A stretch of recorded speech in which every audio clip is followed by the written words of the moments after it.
Vanaf 14 maart mag je weer naar de stembus voor de gemeenteraadsverkiezingen. Maar ja, waar moet je eigenlijk op stemmen in al dat politieke geweld in jouw gemeente? Want er is zoveel keus. En wat is eigenlijk de visie van al die partijen op de komende 4 jaar? Nou, in de Stempotlood Challenge hebben alle politiek vertegenwoordigers van die partijen hun visie voor de komende tijd op het doek getekend of geschilderd. Vandaag de partijen uit de gemeente Goes. En dit waren hun creatieve schilderijen.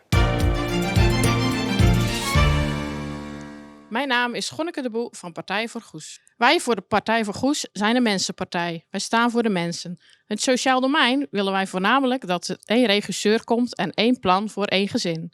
We willen ook dat er meer woningen gebouwd worden, vooral sociale huurwoningen en goedkope woningen voor de jongeren. Want de jongeren zijn onze toekomst.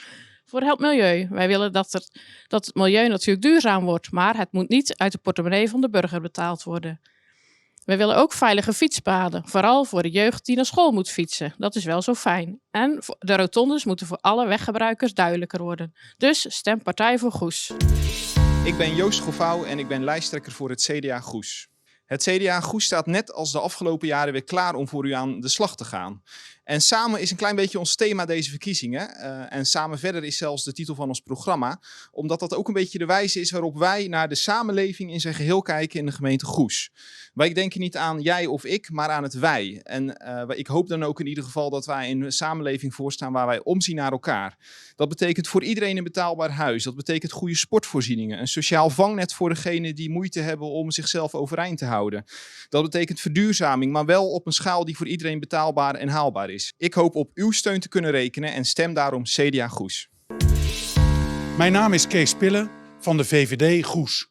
De VVD Goes kiest voor groei. En dat betekent 1000 woningen erbij. Die 1000 woningen zijn nodig om al onze inwoners een mooie huisvesting te geven. Maar er zijn ook nodig om alle voorzieningen op peil te houden in Goes. En daar hebben we nog wel veel van. Ook in het centrum van Goes. Dat willen we de komende periode keihard gaan aanpakken. Daarbij vinden we mobiliteit belangrijk, lage lasten, maar ook veiligheid.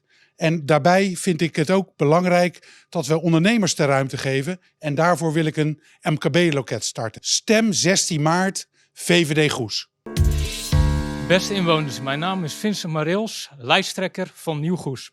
Voor Nieuw Goes is het oplossen van het woningprobleem topprioriteit nummer 1. Dus wat ons betreft meer starterswoningen en meer sociale huurwoningen. Daarnaast zeggen wij kappen met kappen, meer bomen en 0 tolerantie tegen zwerfafval. Ook vinden wij verbeteren van verkeersveiligheid een belangrijk punt. Voor onze binnenstad, die moet bruisend zijn. Ook vinden wij dat u als inwoner veilig op straat moet kunnen komen. Dus meer BOA's en meer wijkagenten. Ook u als inwoner moet op voorhand betrokken worden bij plannen. En wij vinden dat de referendumverordening moet komen. Dus de bezuinigingen op de WMO draaien we terug. En we pleiten voor meer of voldoende zorggeld uit Den Haag. Stem lokaal, stem Nieuw Goes. Ik ben Jeroen van der Merwe, D66, nummer 2 op de lijst.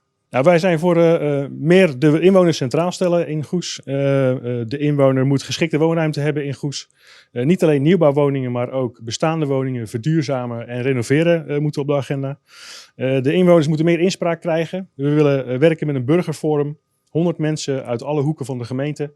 Die nadenken over plannen, maar ook met concrete voorstellen komen. Meer groen in de stad, meer groen in de wijken en in de dorpen. En ook op onze bedrijventerreinen.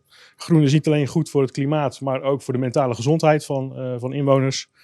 En onze fietsveiligheid moet nog verder omhoog. Meer verlichte fietspaden. En die fietsrichting op rotondes moet gewoon in 1 richting. Zoals het nu is dat gevaarlijk. Stem D66.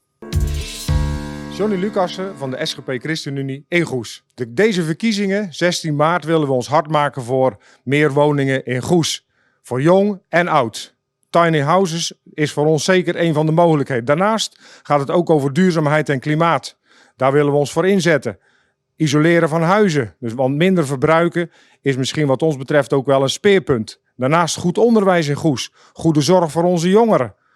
Daarnaast ook de zorg voor mensen die het moeilijk hebben, die in schulden verkeren of andere ondersteuning van de gemeente nodig hebben. Daar willen wij ons ook deze verkiezingen en de komende 4 jaar hard voor inzetten. En als laatste, wat voor ons ook betreft heel erg belangrijk is de ontsluiting van Zeeland als het gaat over de Deltaweg en ook andere vormen van mobiliteit. SGP ChristenUnie, Goes, lijst 4. Mijn naam is Marco Eesemans en ik ben lijsttrekker namens PvdA GroenLinks. Een sociale en duurzame toekomst, dat zijn de thema's waar het voor PvdA GroenLinks om draait. Dat betekent een gemeente die passende zorg regelt, waarbij gezondheid en bestaanszekerheid voorop staan. Een gemeente die kwetsbare inwoners helpt en daarmee armoede bestrijdt. Maar we kijken ook verder dan 2022. We hebben oog voor klimaat en de veranderingen. We willen Goes voorbereiden op extremer weer en een groenere leefomgeving. Betaalbaar wonen realiseren we door meer en goedkoper te bouwen. En ons cultuuraanbod vergroten we omdat cultuur ons verbindt. We zorgen ervoor dat je veilig van A naar B kunt op de fiets. Dat en nog meer van onze plannen vind je in ons verkiezingsprogramma. Samen werken we aan een sociale en duurzame toekomst. Stem daarom PvdA GroenLinks. Dat was het voor de gemeente Goes. Op onze website omroepzeeland.nl kun je alles nog rustig nabekijken. En vooral heel veel succes gewenst natuurlijk met kiezen.